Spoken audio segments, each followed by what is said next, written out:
Rachel, Michelle, and all of you.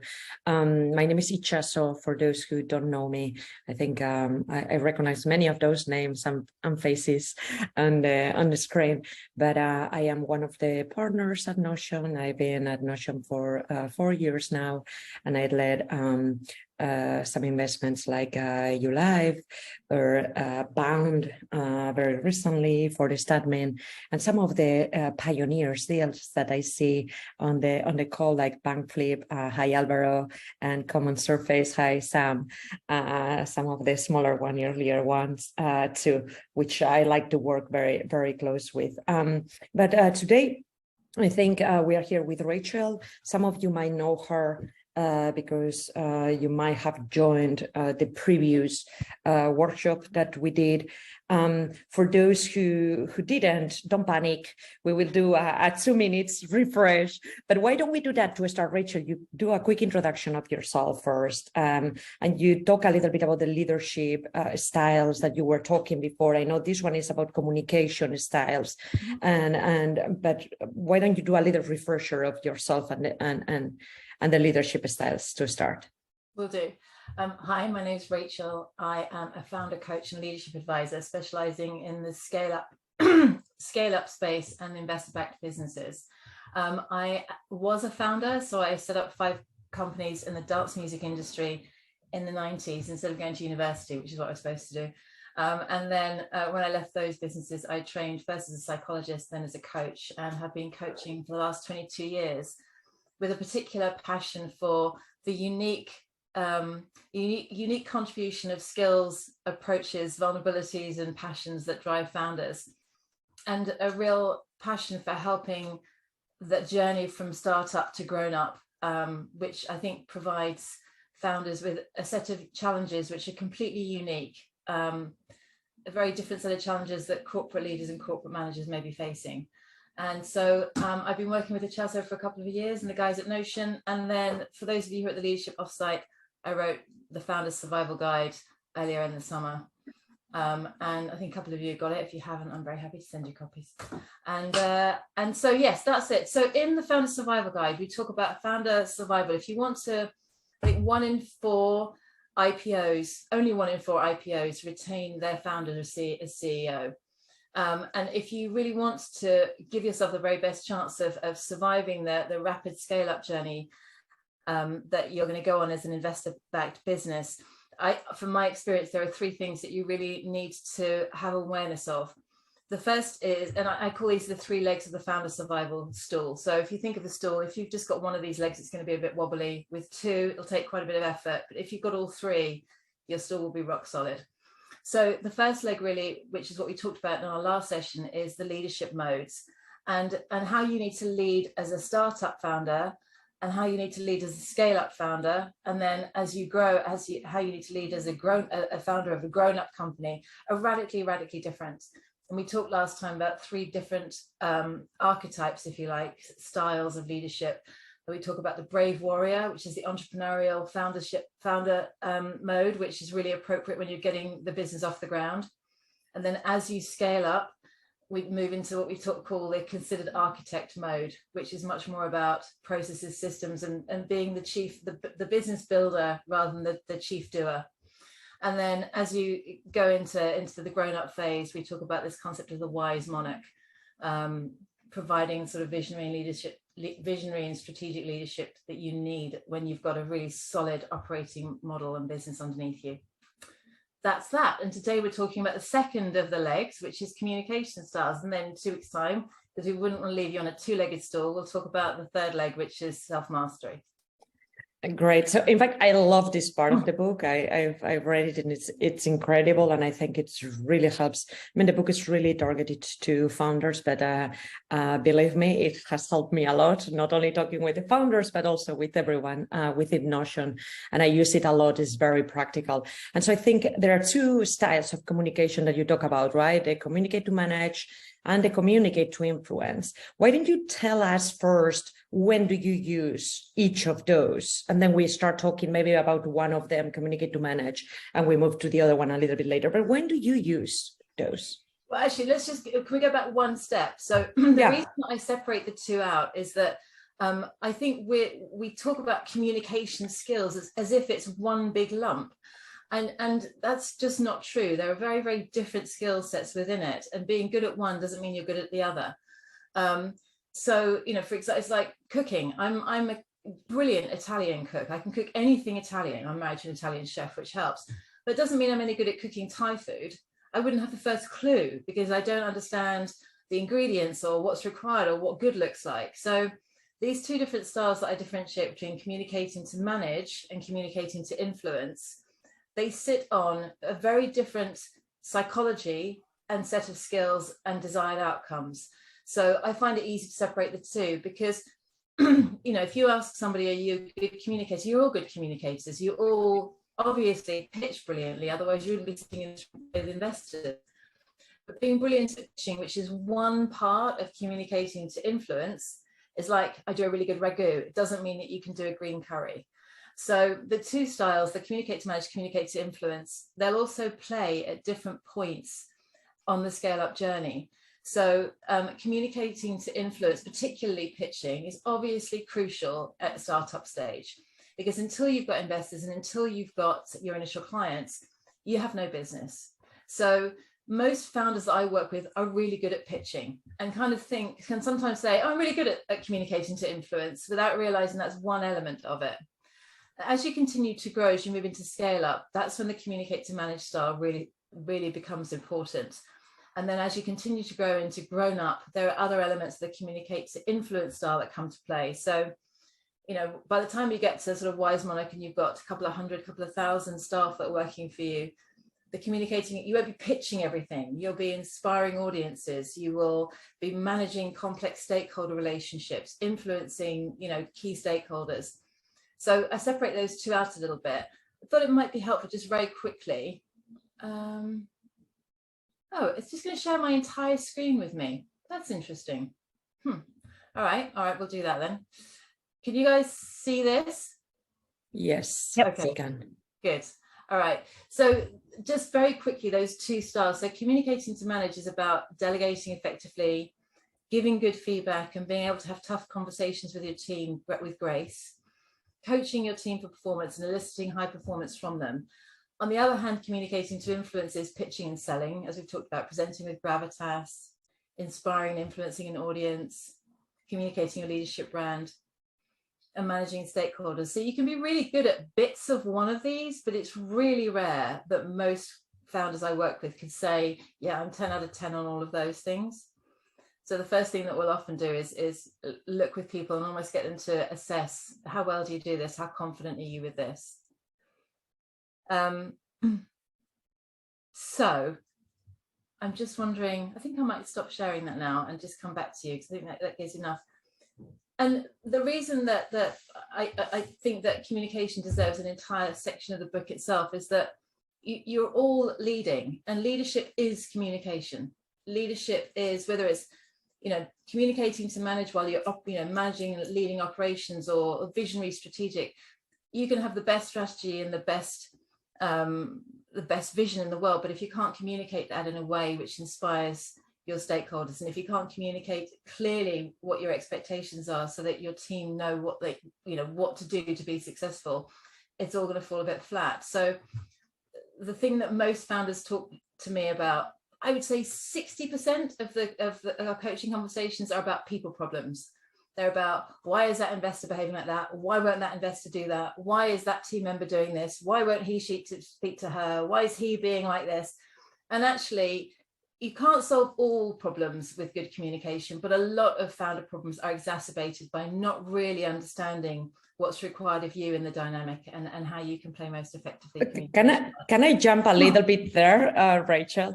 Because as Rachel said at the very beginning, I worked for several years with her. And so every time I go to her with an issue, she asks me the right questions. I'm like, man, why did I? And I thought about that. Obviously, that was pretty obvious, but she's just asking me questions and identifying how should I talk to that person, right? So why don't you tell us, in fact, what are those elements that a founder or a manager needs to take into account when they are communicating to manage? What are the questions that you ask to yourself because of that, to start that communication? Yeah, okay, great. So communicate to manage, first of all, define it. Communicating to manage is about giving your people what they need from you to be successful in their roles. So communicating to manage is about giving your people what they need from you to be successful in their roles. Underneath that, there are a couple of things you really need to understand about, you just need to understand about everything. The first is a basic misunderstanding, a human misunderstanding. We tend to, our default is to treat people the way we would want to be treated. The thing is, your staff aren't the same as you, because if they were, they'd be leading your competition, not working for you. They need a very different set of things than you do. Most founders I know are unmanageable. We have massive egos, a great belief that we're right, that everyone else is wrong, and no one is the boss of me. So we don't like to be managed. We rarely have been managed. I got managed 3 months in my entire life, and then I told my boss he was an idiot, walked out the side of my first business. But your staff have chosen to come to you because they need more clarity than you do. The basic difference between a founder and their team is that a founder needs freedom more than they need certainty. Your staff have chosen the salary over the freedom. That means they need clarity and certainty more than you do. So if you manage them the way that we would want to be managed, and I don't know about you, but I want to be managed by someone giving me a laptop, telling me the vision, and leaving me alone. Anything else, I think, is micromanagement. But the reality is that your team need different things. They actually do need a much higher degree of clarity and certainty than you do to be successful. And I think it's the number one thing. So I talk a lot with founders about when you start working with a team member, there are 4 things that they need to understand. And I talk about this contracting 4R clarity. So there are 4 things your team need to understand from you. They need to understand their role in achieving the vision. They need to understand, excuse me, the rules. So, behaviorally, what you expect from each other in your organization. They need to understand the results they are personally responsible for delivering. And they need to know when you're going to review that with them. And when I was managing staff in my 20s, I just didn't understand any of that. And my approach was kind of hire and hope. Or, it's like not delegation, it's abdication. It's just like, just go and do stuff, make my life easier. What do you want from me, you crazy people? I was an awful manager. So it's about understanding those 4 things and then communicating them clearly, and then prioritizing the time that your team need in that review process to keep coming back to them. So I'm a great believer in minimally viable management, because most founders I know don't like management at all. And sort of hope that they can hire a COO and just do all that boring stuff over there and leave me doing the visionary stuff or the fun developmental stuff. So great believer in minimally viable. And minimally viable is when somebody joins your team, contract the 4 hours with them, and then on a regular basis, initially once a month, maybe you can push it out to a bit further after that, review, how are they performing? Are they hitting the results that you expect? How are they getting on with the kind of behavioral rules? So really simple. It's just a very simple, silly little picture. It's that. Make it simple. That's what they need to understand. And obviously it looks like pretty simple, but how often do you do that? So how often do they join and you go to them and you tell them, hey, this is what you need to do, and then you forget about it? Do you do this every quarter? I mean, it takes time. Do you do this on a monthly basis? How do you do? So first of all, I just want to pick you up. I wouldn't suggest telling them lots of stuff, because it doesn't tend to create lots of engagement from your staff if you just tell them, so they go, do this, do this, do this, do this, go for. But it's having this conversation. So initially, the first day they join, talk with them about, make sure it's really, really clear what their role is. If their role overlaps with someone else, so say, for example, you've got a head of growth and a head of brand, it's going to be an overlap between those two. You want to make sure that's really clear. Otherwise, these two try and work out where the boundary is between them. So make sure it's really clear. This is a role, and ask them, how will you know that you're on track in 90 days, in 60 days, in 30 days? And then if they're setting targets that you think are too low, then you can challenge them, say, actually, no, we need to be at this level in 90 days. And then if you haven't already worked with your company to establish some really simple operating principles or kind of how we do things here, that's a whole other session. But just even if you haven't done that yet, just saying to them, what's the worst thing I could do as your leader or manager? And these are the 5 things that I really need you not to do or to do. So just have the conversation if you haven't already got established operating principles. And then agree that you're going to review progress in 30 days. So originally I would definitely do it once a month for the first 3 months, and then see how you're getting on. And if you're working with them all day, every day, you may not need to do it every single month. It might then move to every 3 months, but at least quarterly. And it doesn't need to be a heavy duty thing. Make it light, but do it. Don't cancel it. Put the meeting in your diary. Don't cancel the meeting. If you cancel the meeting, what you're telling them is they're not important. And would you write those things down? Would you ask them to summarize them and send them to you maybe, and so you can review them for the next one? How do you do that? Yeah. Ask them to make notes, to clarify their understanding, send it to you afterwards, tweak anything, right? And that's easy because then you haven't got to think about it. And the next month you can just fish the email and say, oh, how did I think they got on? Oh, that was good. That was a bit of a challenge. Oh, this needs to be removed. And you can use that as a framework for the next conversation. Excellent. So I think we should just go for it and do it with someone in the audience, right? Hang on, there's one other piece we need to share before we can do the doing thing. Okay. So here's the thing. That's what to do. So really, I'm massively boiling down all of this. Like, I do think half my life I'm just curating, so you haven't got to read all this, and just making it super simple. So this is a simple version of what to do, but you also need to know who you need to be, because if I meet with somebody and I'm reviewing their performance and I'm saying, and that was useless and that was no good at all, or if I'm going, oh yeah, that was all lovely, no problem, then I'm not going to be giving people what they need. I'm not going to be giving them the feedback about their performance that they need to improve. So what is the easy bit? The question is, how do you do it? And you need to do that. You need to understand a basic model for human interaction. And if you guys don't know this, you're either going to hate me forever after this conversation, or I'm about to rock your world. So under promising, over delivering there, Rachel.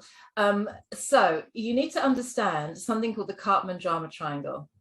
I can't see your faces, so I don't know if you guys know what this is, but really briefly, Karpman was a psychologist who looked at the psychology of interpersonal relationships. And he suggested that based on our formative experience, when we're in a relationship, particularly when it's under stress, we move to one of 3 positions to try to get power in the relationship. So the first position we go to is we might become the perpetrator. We all, and we don't do this. It's not like you're like a bully, 100%, bully. Some of us can be like 4 out of 10, 5 out of 10. But the perpetrator position is, I'm right, you're wrong, it's your fault. I do what I say. I'm winning, you're losing. It's quite angry. The victim position is, oh, it's no good, I can't do it, it's not my fault, they didn't send it. And then the rescuer position is, I'll fix it, I'll be the helpful elf. And the thing is, all 3 positions give you power. The perpetrator position gives you power because people are scared of you and they do what you say. The victim is an incredibly powerful position in a relationship, because everyone tries to help the victim and the victim doesn't feel responsible for anything. So never underestimate how, if someone you're managing is playing the victim card with you, there's a lot of payoff in it for them. And then the rescuer needs to be needed and gets lots of ego strokes from being the helpful one. But here's where I'm about to blow your mind. I don't know which one of these you recognize in yourself. I am a dreadful rescuer. I front it straight away. But here's what happens if you get into this triangle when you're managing someone. Say, for example, somebody in your team is playing perpetrator. So they're rolling their eyes in meetings, they're being short, they're being snippy, they're saying, well, why should I, blah, blah, blah, and they're doing all that kind of perpetrator energy. And you go in and you start to rescue them. And you'll say things like, oh, I won't say anything to him right now, he's a bit angry, or oh no, we won't ask him to do that, he gets a bit funny. So you think you're being helpful, that person's not getting any feedback on the impact of their behavior. And gradually you're going to get more and more and more frustrated, because the perpetrator, if they don't get any feedback about their behavior, is just going to keep behaving that way. Eventually you will snap, and you'll either have a perpetrator toe to toe, or the perpetrator will suddenly turn into the victim and everyone moves around the triangle together. Or let's play another one. Say you've got someone in your team who is, I couldn't do it, the printer wasn't working, computer said no, Mary was no good, it's all my fault. And if you rescue that person, if you perpetrate them, then you just reaffirming their view of the world. But if you start rescuing them, and you're like, okay, that sounds difficult, why don't I try and help you? Come on, hey, have you thought about doing this? Have you thought about doing that? Have you thought about doing this? Have you thought about doing that? And eventually the rescuer loses their temper, becomes the perpetrator, and says, oh, for heaven's sake, get on with it. And at which point the victim goes, you see, everyone's always nasty to me. The likelihood is, if you've not seen the Cartman drama triangle before, you are managing people from one of the positions in the triangle. And actually, in order to give feedback effectively and manage people effectively, you need to get out of this triangle into this observer role. So in a moment, I'm going to share a little tool for how you can give feedback, which is one of the things that most founders or most people find most difficult, and how to give feedback outside of the triangle. Ichasa, do you have any questions, and then we can do the interactive bit? No, maybe we do the tool. I think it's that should be very, very helpful. Okay, I'm just really curious. I'm just going to see if I can change my view. Can I just get a kind of a thumbs up, either virtual or real, if you recognize where you sit in the triangle, or are you kind of sitting there going, she's nuts, makes no sense whatsoever?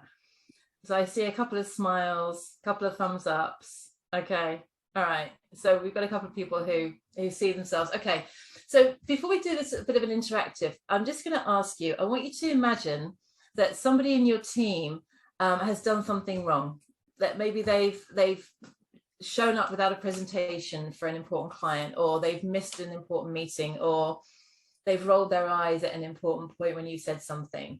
I'm really curious, when a member of your team does something which jars you, what are you likely to do? And I'm going to put 4 options in the chat box. So just open the chat box.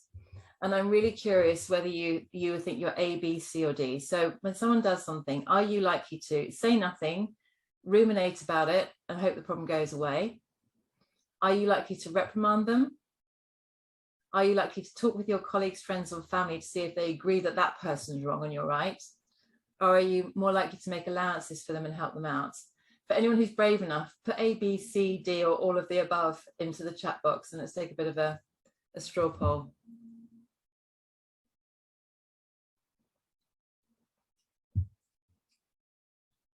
Yeah. All of the above, depending on the day, my quality of mind. Thank you. Yeah. Just have a quick look at that list a second, and remember the Cartman drama triangle. Say nothing, ruminate, and hope the problem goes away. You're kind of sitting somewhere between victim and rescuer. Reprimand them, perpetrator. Talk with your colleagues, friends, family, and see if they agree with the person doing something wrong. That's the victim. That's, I'm right, they're wrong. Is that correct? It's called ally. When we go and talk to our friends, it's called ally seeking. It's really soothing. I do it. We do it. We're human. But I'm just saying, clarify, it's not going to fix a thing. Make allowances for them and help them out, rescuer. So can you see that every single one of those is simply going to exacerbate the problem you're trying to solve? So now we're left in a situation which is, okay, I know I don't want to get into the drama triangle. So when someone does do something that actually isn't helpful, because here's the thing, whether you want to manage or not, even if you have the best CEO in the world, you will always have to manage your leadership team. So even if you've just got 5 people, that you're always going to need to be able to give them feedback, craft clarity, review performance. And so finding a really simple way of doing that, which is outside the triangle, is going to be really helpful. So I'm going to share a really simple model with you, and then I'm going to ask somebody to be brave, whether it's a real example or a made up example, but I'd love to hear from someone who is got some feedback they'd like to give to somebody, and we'll try and run this process live so you can see how it works. So be thinking about whether you want to put your hand up for that. But let me just share this super simple process. Okay, so if you wanted to give feedback, because this is a crucial part of communicating to manage outside the triangle, what you need to remember is this 3-step process. So the first thing is really prepare and think about prepare feedback, which is thinking about what do you want to happen as a result of the feedback. A lot of the time when we're annoyed, we just want to talk about how annoyed we are. We don't really want to focus on the solution. So what do you want to happen as a result? Then signpost. Then this is really simple but very powerful 3-step process for delivering feedback, which is very carefully crafted to reduce the likelihood of you getting a defense reaction from the person you're speaking to. For that to work, there's a couple of rules on the right-hand side. When you're giving feedback, you talk about what you observed, you use clean language, you stay constructive and solutions focused, and you use a charge neutral tone. There's a lot in this, by the way. So this slide alone, it's the amount of time I spent coaching on this. So seeing it once won't make it fix it. But basically what you're trying to do, if you see the examples at the bottom, left to our own devices, what we really want to say is something like, you're always checking your phone, you're never paying any attention, and it's annoying everyone. The thing is, if you deliver feedback like that, all you're going to do is create a defense reaction. Whereas if you go through this process, you may land somewhere like by saying something like, when you're on the phone in meetings, it looks like you're disengaged. And my request is that from now on, you leave your phone down. There's very little there for people to get defensive about. The way the language is crafted makes it really difficult. They can't say, no, it doesn't look like I'm disengaged, because you're just saying what you see. They can't say, no, you can't request that I leave my phone down, because it's just a request. So when you deliver feedback like that, it's very difficult for people to fight against it, even if they feel a little bit bruised. I thought so. That's exactly what I do with Rachel. That's good. Okay. I don't know if you want to add anything else, but is anybody else on the call before we move to the next part of the communicate to influence? Anybody else wants to go through a situation? Thank you, Sam. That was amazing. Yes, thank you, Sam. Anybody else wants to go through? I tell you what I will say is, if anyone is struggling with a particular, and the way you can tell if you need to do this process, by the way, is if you get home at night and you're lying in bed and there's a wonderful saying that a resentment is so resentment comes from the word sentire, to feel. So when you're resenting, you're re-feeling, you're running it over. If you find yourself ruminating at night about what someone has or hasn't done, you need to do this process. So what I will say is, I'm really happy to offer everyone a 15-minute flip process. So anyone here, if you want to give me a call and say, hey, you know that session we did, I've got a situation, can you do it with me live? You can just call and book 15 minutes and we'll do that. And then that means we can move on to the influencing session now. Excellent. Why don't we do that then, Rachel, and you do a quick introduction of the communicate with influence, and then maybe we have even time to do a little bit of a live thing at the end. So let's try it. Yeah, okay. Go ahead. All right. So communicating to manage is about giving your people what they need to be successful in role. And it is about understanding what people need from you, and they need clarity, they need consistency, they need you to follow up, they need you to be honest, they need you to give them good feedback. Communicating to manage is about putting your team's needs above your own. It doesn't matter if you want to be popular or if you want to be liked. What matters is what they need and prioritizing them. Communicating to influence sits on a very different bedrock of psychology. Communicating to influence is about taking somebody from never having heard of an idea before to buying into your idea. Within it sits things like pitching and public speaking and sales, but also as you continue to grow, when you don't have direct management authority over an individual, when perhaps you're working with different stakeholders in other companies, or you're working peer to peer, or you're working with a team that are managed by somebody else within your organization, you can't manage them, you have to influence them. So again, this sits on a very different bedrock. And if you're curious about this, then this is probably something you guys will know or recognize already. There's the whole world of copywriting. So copywriters, as you all know, are people who write copy to sell. And so they sit at this intersection of psychology and sales. And they use a whole bunch of very scientific test and measure. They do, option 1, option 2, which one sells more. So we've got quite a lot of data about how you communicate to move somebody from never having heard of an idea to having bought from you.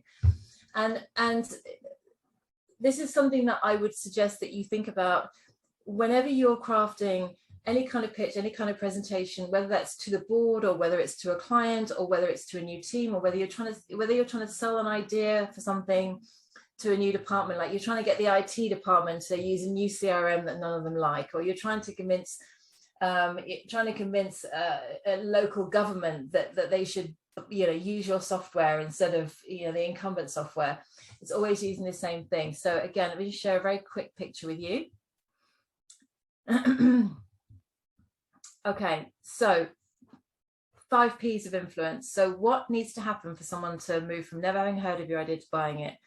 If you think about how you read a newspaper article or an article on social media, the first thing that you'll do is you look at the subject line or the headline or the tagline, and you think, does that sound interesting enough for me to bother reading the rest of it? Now, that's also how people will listen to you. If you're giving a presentation, they're going to decide in the first 30 seconds, do I bother listening to this talk, or do I turn myself off? Do I just turn off and think about what's for dinner? So the very first thing you've got to do if you want to influence people is grab their attention. So the first, I think of these as 5 traffic lights. You need to make each traffic light go green before the next one. So first traffic light you need to get is get people's attention. And the easiest way to do that is to promise them something. Promise them why they should listen to you.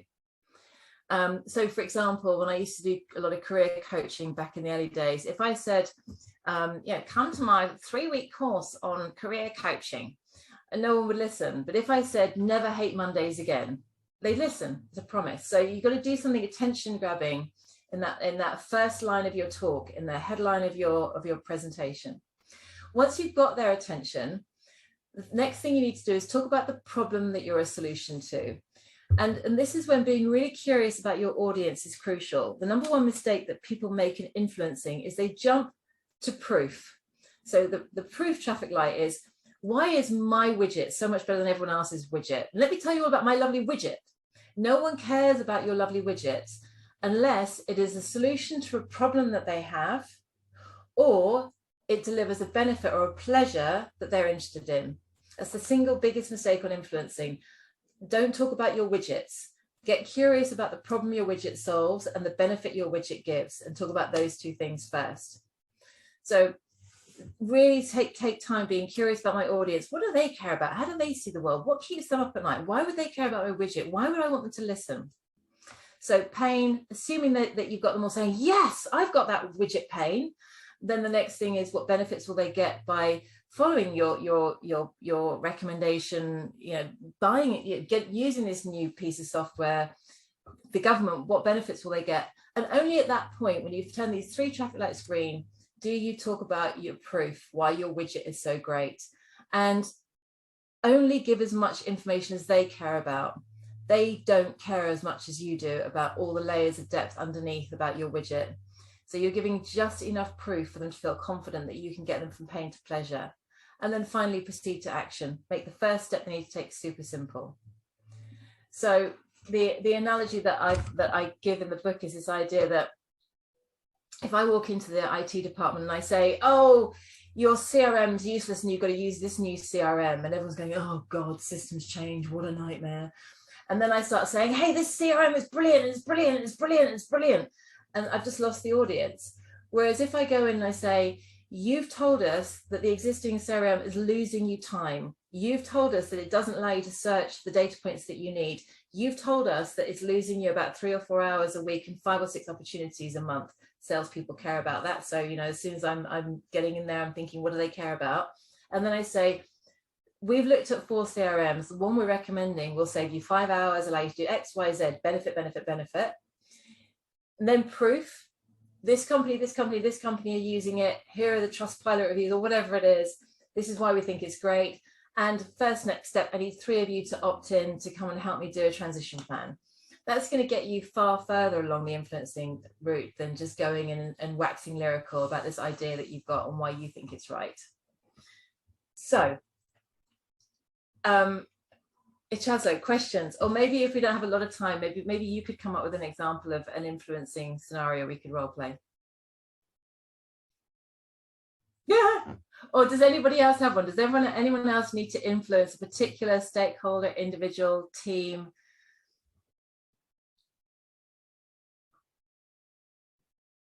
I mean, I think one that comes up, happy if someone has a specific example, but one that I'm coaching a few founders on is just announcing changes, team changes in light of sort of cost cutting. And it's obviously a really challenging conversation to have. And I don't know if I've seen it done sort of well yet.